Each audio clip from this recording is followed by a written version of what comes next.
Finally, at sa wakas mga guys, natikman na rin natin ang nag-trending at nag-viral na dragon fruit juice sa Quiapo. So matatagpuan lang yan sa may harap mismo ng simbahan ng Home of Black Nazarene sa Quiapo.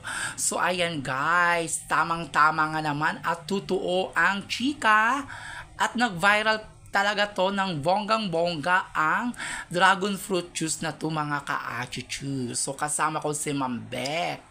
Kasi nga naman, nagpaayos siya ng cellphone niya sa Quiapo at mura lang magpaayos ng cellphone sa Quiapo ha pag LCD. 1,000 ang labanan. At tama na ang chika about cellphone. Balik tayo sa dragon fruit. Ay naku, ang sarap talaga. Thank you Ma'am Beck ha at nalibre mo ako dito. So guys, back tayo dito guys. Ang haba talaga ng pila kahit maaga pa. So ayan po yung fresh dragon fruit, no artificial flavor. As you can see naman, yan, ang dami nilang preparation na nakalagay sa cup. So cup whatever na yun, no? So, ayan guys na yung order namin. Inilabas na ni Kuya yung dalawang order namin. At ang pinili namin ay yung tig 50 pesos. Kasi meron siyang 50, 70, 80, 100 ata. Something like that. So, ayan guys, nakita nyo ang dami pong pila, no?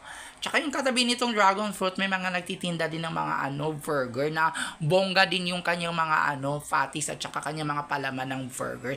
So, ayun nga guys, namnanamin na natin ang dragon fruit. Ayan,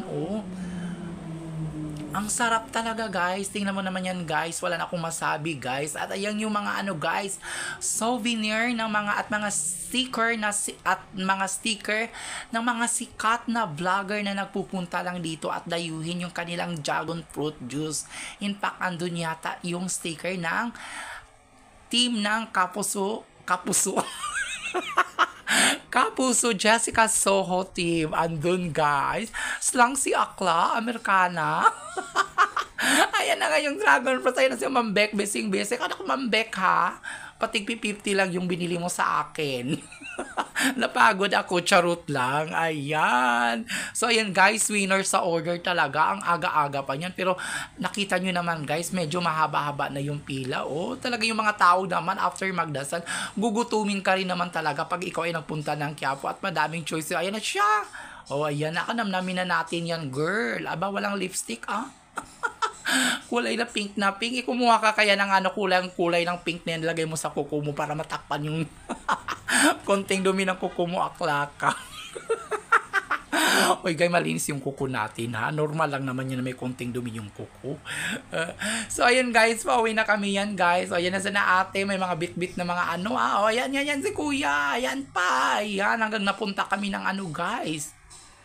Sa kaya ng LRT, may naghihigo pa rin at nag-overtures pa rin sa kanyang dragon fruit juice. Talaga nga namang pinipilahan yan. At next time nga, pag nagsimba ako ng Quiapo, bibili na naman ako. Ayan na Video na yan. Ayan, rin pa siya.